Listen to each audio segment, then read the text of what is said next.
ओम शांति। पैसों के पीछे भागने वाले लोग जरूर कर लें एक काम, नहीं तो जीवन भर पछताओगे। आज व्यक्ति का एक ही सोच है कि पैसा पैसा कमाना है। किसी भी प्रकार से पैसा आना चाहिए और पैसे के पीछे ही लोग भागते रहते हैं। दिन रात एक कर देते हैं। पैसे के पीछे भाग करके व्यक्ति अपने पेट को नहीं भरता है, पेट ही भरने के चक्कर में आज लगा है। और इस समय कलयुग में व्यक्ति सिर्फ पैसे के पीछे ही भाग रहा है। ना तो उससे ज्ञान से मतलब है, ना भक्ति से मतलब है और ना ही वैराग्य से मतलब है। उसे लगता है कि बस पैसा पैसा पैसा पैसा आना चाहिए बस। और आज दुनिया वालों को देख करके ऐसा लगता है कि ये व्यक्ति जब इस दुनिया से जाएगा तो सब कुछ लेकर के जाएगा, पूरा बांध करके अपने साथ ले जाएगा। और कफन में जेब तो कभी होता नहीं है, ये आपने भी सुना है। अगर आप चाहें तो बनवा करके देख लीजिए, कोशिश करके देख लीजिए। जब किसी बच्चे का जन्म होता है तो उसको पहला कपड़ा पहना जाता है, उसको झबला बोलते हैं, उसमें भी जेब नहीं होता है। और जब व्यक्ति की मृत्यु होती है तो उसको आखिरी कपड़ा पहनाया जाता है, कफन जिसे बोलते हैं, उसमें भी जेब नहीं होता है। बस बीच के जो कपड़े होते हैं उसमें ही जेब होता है और उसी में जो झमेला है और उसी में व्यक्ति पड़ा रहता है। सारी जिंदगी व्यक्ति हाय पैसा करता रहता है। बस पैसा पैसा पैसा कमाना चाहिए। पैसा कमाना बुरा नहीं है। आपको कभी ये नहीं बोलेंगे कि पैसा नहीं कमाना चाहिए। आपको खूब पैसा कमाना चाहिए। खूब पैसा कमाओ आप। पैसा कमाने के लिए मना नहीं करते हैं आपके लिए। ज़्यादा से ज़्यादा आप पैसा कमाओ, परंतु उस पैसे से आप उस पैसे के कारण अपने माता-पिता को छोड़ देते हैं। उस पैसे के कारण आप अपनी ज़िम्मेवारियाँ भूल जाते हैं। उस पैसे के कारण आप इंसानियत भूल जाते हैं। उस पैसे के कारण आप भूल जाते हैं कि एक पिता का धर्म क्या होता है, एक पति का धर्म क्या होता है, एक पुत्र का धर्म क्या होता है, एक पति-पत्नी का धर्म क्या होता है, एक मित्र का धर्म क्या होता है, एक भारतीय होने का धर्म क्या है, एक इंसान होने का धर्म क्या है, ये भूल जाते हैं। आपको सिर्फ़ और सिर्फ़ पैसा ही याद रहता है कि पैसा और पैसा। कितनी जगह पर ऐसा देखा गया है। एक वृद्धाश्रम में गए थे एक बार, वहाँ पर एक माँ थी। उसको देखा, बहुत सारी माएँ थीं और एक माँ थी, उसका बेटा जो था वो बहुत बड़ा आँखों का डॉक्टर है। ये प्रैक्टिकल देखी हुई बात है मेरी, आँखों का बहुत बड़ा डॉक्टर है। और ऐसे वृद्धाश्रमों में हम लोग जाते ही रहते हैं, कई बार जाते हैं। जैसे कहीं होता है तो उनको सत्संग के लिए, क्योंकि वो बेचारे दुखी रहते हैं, इससे तो उनको सत्संग के लिए जो वृद्धाश्रम चलाते हैं तो वो लोग बुलाते रहते हैं, ऑफ़र करते हैं गुरुवार को, या जब भी ऐसे कोई प्रोग्राम रखवाते रहते हैं तो उनसे मिलने के लिए, या फिर कुछ जैसे होता है तो उनको भोजन भी देने के लिए कुछ ना कुछ ऐसा माना आना-जाना लगा रहता है। तो जब वहाँ पर वृद्धाश्रम में गए तो वहाँ पर एक माँ थी, जिसका बेटा आँखों का बहुत बड़ा डॉक्टर बना है। सोचिए आप, आँखों का बड़ा डॉक्टर होते हुए भी उसकी माँ का जो इलाज है, देख-रेख है, वो वहाँ पर वृद्धाश्रम में हो रहा है। वृद्धाश्रम चलाने वाले जो हैं वो देख-रेख कर रहे हैं, उनका इलाज करवा रहे हैं। उनका इलाज वहाँ हो रहा है वृद्धाश्रम में। खुद का बेटा, माँ ने कैसे पाल-पोस करके बड़ा करके पढ़ाया-लिखाया, खुद का बेटा डॉक्टर है आँखों का, और अपनी माँ का इलाज करता नहीं है, माँ से बात करता नहीं है, माँ के पास आता नहीं है, माँ से कहता है कि तुमसे हमारा कोई रिश्ता नहीं। अब इलाज किसका करने के लिए वो डॉक्टर बना हुआ है? आप खुद बताइए। खुद की माँ की आँखें ठीक ना कर पाए तो ऐसी डॉक्टरी का क्या फ़ायदा? तो ये किसके पीछे भागने वाले लोग हैं? पढ़े-लिखे, ज़्यादा पढ़े-लिखे लोग, पैसे के पीछे भागने वाले लोग हैं ये। पैसा कमा लोगे आप, क्या करोगे? ये सवाल आपसे है। आप 1000 करोड़ रुपए भी कमा लो, 10,000 करोड़ भी कमा लो, तो क्या करोगे? आज बिल गेट्स या और दुनिया में इतने लोग हैं, और जो चले गए हैं या फिर जो जाएँगे तो फिर क्या लेकर के जाएँगे? क्या वो साथ में लेकर के जाएँगे? और कितना ले गए हैं लोग अभी तक? याद, सिकंदर के हौसले तो याली थे, जब गया जमी से तो दोनों हाथ खाली थे। आप याद रखो कि आज तक यहाँ से कोई एक माचिस की काड़ी लेकर के गया हो तो आप मुझे बताइए कि ये लेकर के गया है। कौन क्या लेकर के गया है? एक पिता थे वो बहुत सज्जन थे और अच्छे करोड़पति व्यक्ति थे। उनका जो बेटा था वो बहुत ही घमंडी था, पैसे को बहुत अहंकार था, मेरे पिता के पास इतनी दौलत ये है, वो है। पिता ने बहुत समझाने की कोशिश की लेकिन नहीं समझा। एक बार क्या हुआ, पिता ने कहा कि एक काम करो, मेरी एक ख्वाहिश है बेटा, जब मैं जाऊँ तो मुझे ये मोजे पहना देना। तो फटे हुए मोजे थे और मोजे पहना देना। उन्होंने कहा, अरे पिताजी फटे हुए मैं तुम्हें नए मोजे पहना दूँगा, अरे सोने तार जड़ित मोजे पहना दूँगा, आप चिंता क्यों करते हैं? पिता ने कहा, नहीं बेटा, वो तो उसको माना बहुत घमंड था बेटे को पैसे पर। तो उसने पिता ने कहा कि नहीं बेटा, मुझे और कुछ नहीं, यही वाले मोजे पहना देना। तो बस रख लिए मोजे संभाल के अलमारी में। अब क्या हुआ, समय निकलता गया, एक दिन पिता की मौत हो गई। पिताजी की जैसे ही मौत हुई तो फिर उसको याद आया कि मेरे पिताजी से मैंने वादा किया था मुझे वो मोजे पहनाने हैं। वो मोजे लेकर के जैसे ही बाहर आया और पहनाने लगा तो किसी ने रोक दिया।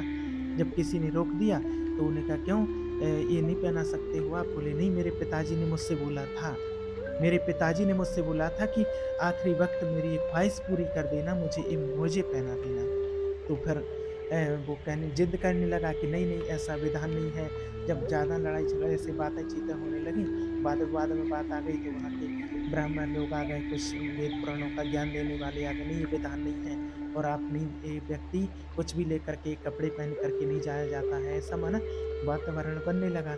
तभी फिर जब ज़्यादा बात बढ़ने लगी तो उनके पिताजी के परम मित्र थे, वो आए और वो आकर के उनके हाथ में एक लेटर था। उन्होंने कहा कि बेटा, जिस दिन तुम्हारे पिताजी ने तुम्हें मोजे दिए थे उसी दिन मुझे ये लेटर लिख करके दिया था और आप इसको पढ़िए, इसमें क्या लिखा है। उसमें लिखा हुआ था कि देख रहे हो बेटा, जिस दौलत पर, जिस प्रॉपर्टी पर आप इतना घमंड कर रहे हो, उस प्रॉपर्टी के फटे हुए मोजे भी नहीं कोई साथ में ले जा सकता। मोजे भी नहीं तुम मुझे पहना सकते हो उस प्रॉपर्टी से जिस पर घमंड कर रहे हो कि मैं फटे हुए मोजे लेकर के भी नहीं जा सकता हूँ, जिसके लिए आप इतना अभिमान कर रहे हो। तो उस बेटे की आंखें खुल गईं कि वास्तव में जिसके लिए हम अभिमान करते हैं, घमंड करते हैं, वो सब कुछ यहीं छोड़ करके जाना है। आज दुनिया में लाखों लोग आ रहे हैं और जा रहे हैं, लेकिन आज यहाँ कोई ऐसा महावीर माई का लाल नहीं जन्मा है जो यहाँ से एक माचिस की काड़ी लेकर के गया हो और उसको रोकने के लिए कोई चौकीदार भी नहीं बैठा है।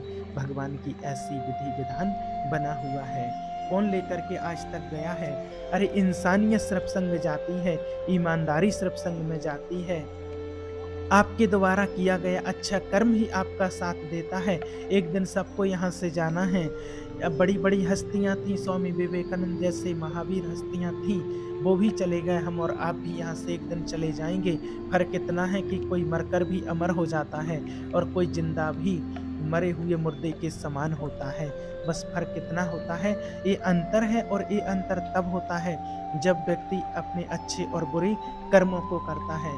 वो संतान जिनकी माँ वृद्धा आश्रम में है और बेटे अपने पैसे कमा रहे हैं, ऐशो आराम कर रहे हैं, घर में 50-50 हजार लाख लाख रुपए के कुत्ते हैं उनके घर में, वो माँ को 2 वक्त का भोजन और एक टूटी खटिया नहीं है, तो ये बच्चे, ये संतान, ये जिंदा हैं या मरे हुए हैं? आप खुद बताइए, खुद आप विचार कीजिए इस बात पर। इसके लिए आप क्या कहेंगे? क्या आप एक बात तो याद रखिए कि आप अच्छा बेटा ना बन पाए, अच्छा पति ना बन पाए, कोई बात नहीं। एक बात आपको बताएं, आप कहते हैं ना अपने बच्चों को अच्छा डॉक्टर बनो, अच्छा इंजीनियर बनो, अच्छा एडवोकेट बनो, अच्छा जज बनो, अच्छा ए बनो। नहीं, अच्छा डॉक्टर मत बनाना, अच्छा इंजीनियर मत बनाना, अच्छा पायलट ना बना पाओ तो कोई बात नहीं। सबसे पहले तो अच्छा इंसान बनाना। पहले अच्छा इंसान बन, फिर अच्छा डॉक्टर बनना। पहले अच्छा इंसान बन, फिर अच्छा लॉयल बनना। पहले इंसान बन जा अच्छे से अच्छा, फिर अच्छा इंजीनियर जज जो बनना हो फिर वो बनना। पहले तो अच्छा इंसान बन जा बेटा। इंसानियत होनी चाहिए, पहले इंसानियत लाओ, जहाँ से लाना है ला। बच्चों को पहले इंसान बनाना।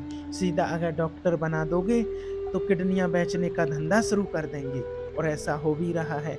मुर्दों को भर्ती करने का धंधा शुरू कर देंगे और ऐसा आज आप लोग देख भी रहे हैं। यदि इंसान बनाए बिना आपने अपने बेटे को वकील बना दिया तो गलत काम करने वालों को, बलात्कार करने वालों को भी जिताने की कोशिश करने लग जाएंगे, उनसे पैसे लेकर के।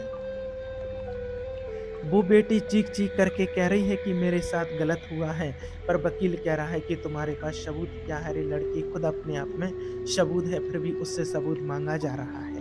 लेकिन इंसान नहीं होने से एक अच्छा वकील अगर बन भी जाओगे, एक अच्छा इंसान नहीं बन पाओगे, तो जीवन में कभी न्याय नहीं दिला पाओगे किसी को भी न्याय नहीं दिला पाओगे।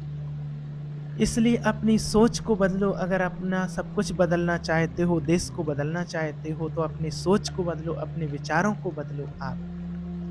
जिस कॉलेज और जिस यूनिवर्सिटी में अच्छे इंसान बन कर के तैयार किए जाते हो ना, वहाँ अपने बच्चे का एडमिशन दिलाना चाहिए। और जहाँ अच्छी इंसानियत के सर्टिफ़िकेट मिलते हों, जहाँ इंसानियत में पीएचडी होती हो, इंसानियत में आप पीएचडी करा दीजिए अपने बच्चों को। सब कुछ पढ़ा-लिखा करके बच्चों को एक बार इंसानियत की पीएचडी ज़रूर करानी चाहिए। दुनिया के किसी भी कोने में रहें आपके बच्चे, पर इंसान बन कर के रहें, शैतान ना बनें, इस बात का हमेशा ध्यान रखना। उनके अंदर दया हो, उनके उनके अंदर करुणा हो, उनके अंदर धर्म हो, उनके अंदर सहनशीलता हो, उनके अंदर ईमानदारी इतनी हो कि मुझे मार दो, मेरा मर्डर भी हो जाए, मैं मर जाना पसंद करूँगा, पर झूठ का साथ देना पसंद नहीं करूँगा। अगर आपकी संतान ऐसी है ना, तो आप जीत गए दुनिया। मानव तो बहुत हैं इस दुनिया में, इंसान बहुत बन रहे हैं, लेकिन ऐसे इंसानों में भी हरिश्चंद्र को आज तक याद किया जाता है। सत्य के लिए बिक गया व्यक्ति, खुद बिक गए सत्य के लिए। सत्य के लिए बाजार में बिक गई उनकी पत्नी तारा, सत्य के लिए मर गया उनका बेटा रोहित। ये तो सभी ने देखा। चांडाल बन गए थे काशी के शमशान में, धर्म नहीं छोड़ा, लेकिन उन्होंने अपना सत्य नहीं छोड़ा, अपना धर्म नहीं छोड़ा। इंसान तो बहुत जन्म लेते हैं, पर हरिश्चंद्र आज कहाँ पैदा होते हैं इस दुनिया में। इसलिए आपसे कहते हैं कि अपने बच्चों को ईमानदार बनाइए। नहीं चाहिए मुझे ज़्यादा बच्चे, 2-4 नहीं चाहिए, बस एक ही हो, भले एक ही हो, बस ईमानदार हो।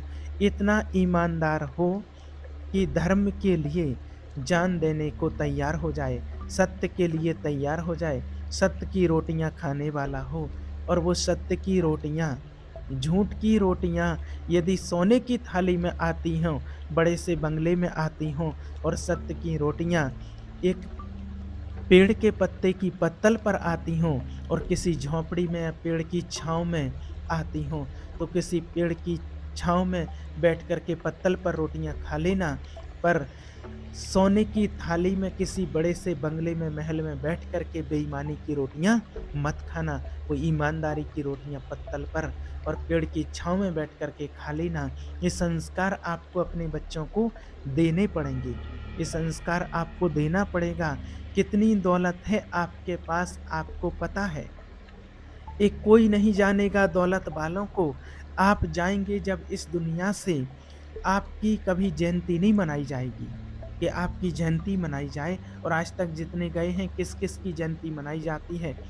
पर मीराबाई, स्वामी विवेकानंद जी जैसे महापुरुषों की आज भी जयंतियाँ मनाई जाती हैं। उनके पास कोई प्रॉपर्टी, धन दौलत नहीं थी।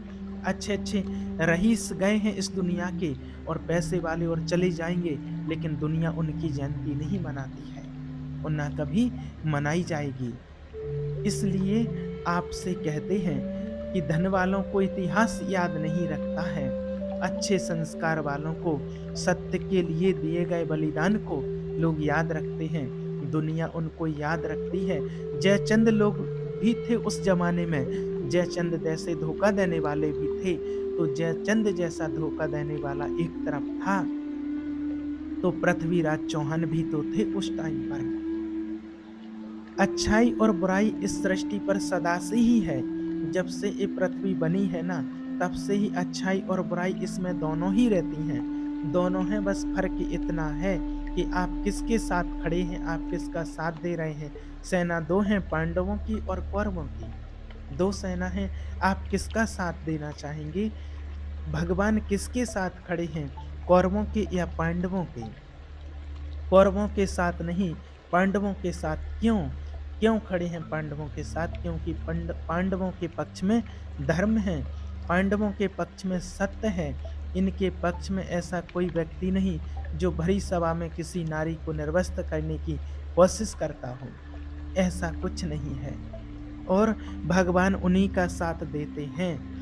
जो सेना देखिए कितनी भी बड़ी हो, आपकी पावर कितनी भी इज्जत, सम्मान, शोहरत कितना भी हो, लेकिन भगवान उनके साथ खड़े हैं जो सत्य के साथ खड़े हैं। इसलिए देर सवेर जीत सत्य की ही होगी।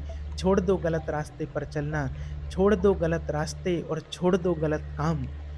पत्तल में भले आप भोजन कर लो, पर जो रोटियां पत्तल में हों, जो रोटियां आपके पेट में जाएं, वो ईमानदारी की होनी चाहिए। इसलिए अपने बच्चों को सत्य का, ईमानदारी का पाठ पढ़ाया करो कि बेटा सत्य बोलना, सत्य कभी नहीं छोड़ना। हमें बेटों को करोड़पति नहीं बनाना है। बताओ, आप अपनी संतान को करोड़पति बनाना चाहते हैं या आप ईमानदार बनाना चाहते हैं? आज हमारे देश में हर डिपार्टमेंट में आप देख लो, 100 में से कम 95% लोग तो आज ऐसे भ्रष्टाचारी बैठे हैं, आप सभी जानते हैं और सबने देखा हो, भ्रष्ट लोग बैठे हुए हैं। हर डिपार्टमेंट में मिलेंगे, आप कहीं भी चले जाओ। और जो 5% लोग हैं ना, आज भी हमारे देश में 5% लोग ऐसे हैं जो घूस नहीं लेते हैं, जो बेईमानी का धन नहीं लेते हैं। ये देश जो चल रहा है वो उन 95% वालों के बल पर नहीं, जो 5% जो ईमानदार कहीं-कहीं बैठे हैं, कभी कहीं-कहीं पर देखने को मिलते हैं। उन 1% लोगों के बल पर ही ये सृष्टि चल रही है, धरती टिकी हुई है। आप अपने बच्चों को उन 1% में सम्मिलित करना। गीदड़ों की भीड़ से अच्छा है कि शेर अकेला ही रहे और अकेला ही चले और अकेला ही चलता रहता है। आज दुनिया में देख रहे हैं, बेईमानियों के तो झुंड लगे हैं, दिन भर भ्रष्टाचार करते हैं और रात में एक साथ बैठ कर के शराब पीते हैं, बंटवारा करते हैं, गरीबों को लूटते हैं। और जिसके पास आप देख रहे हैं कि जरा भी मेहनत मजदूरी, जो मेहनत कर रहे, मजदूरी कर रहे हैं दिन भर, उनको भी नहीं लोग छोड़ते हैं। कुछ लोग ऐसे हैं कि दिन भर कुदाड़ी फावड़ा चला रहे हैं, मजदूरी कर रहे हैं, कुल्हाड़ी चला रहे हैं, डलियां डाल रहे हैं और मिट्टी खोद करके, जो पसीना बहा करके जो पैसा कमा रहे हैं, उससे भी घूस लेते हैं। और पैसा हर आदमी का मेहनत का ही होता है, ये तो आप देखते ही हैं। इसलिए अपनी मेहनत का आप लो, बेईमानी का ना लो। जितनी आपकी मेहनत है उतना तो आप लो, कोई दिक्कत नहीं है, पर बेईमानी ना करो, नहीं तो इस बेईमानी का बहुत बड़ा मूल्य एक ना एक दिन आपको चुकाना पड़ेगा। अरे नमक रोटी खाने वाले भले हम हैं, नमक रोटी खा कर के, ईमानदार रह कर के और सुकून की ज़िंदगी जिए। कभी स्वप्न में भी नहीं सोचिए कि हमें बेईमानी करके और किसी का धन हड़पना है और हमें बड़ा आदमी बनना है। ऐसा कभी विचार आपके मन में भी नहीं आना चाहिए। और ईमानदारी की रोटी खानी चाहिए और वही संस्कार अपने बच्चों को और सभी को देना चाहिए जो अपने अंदर हैं। जो होगा वही दिया जाएगा। अपने बच्चों को जिम्मेदारी से पढ़ाओ लिखाओ, उनको योग्य बनाओ, सब कुछ दो, लेकिन सबसे पहले उनको ईमानदार बनाओ, उनको ईमानदारी के रास्ते पर चलना सिखाओ। ये आपका काम है, किसी और का नहीं। और यही ईमानदारी इनको एक दिन ऊंचाइयों तक ले जाएगी। ओम शांति।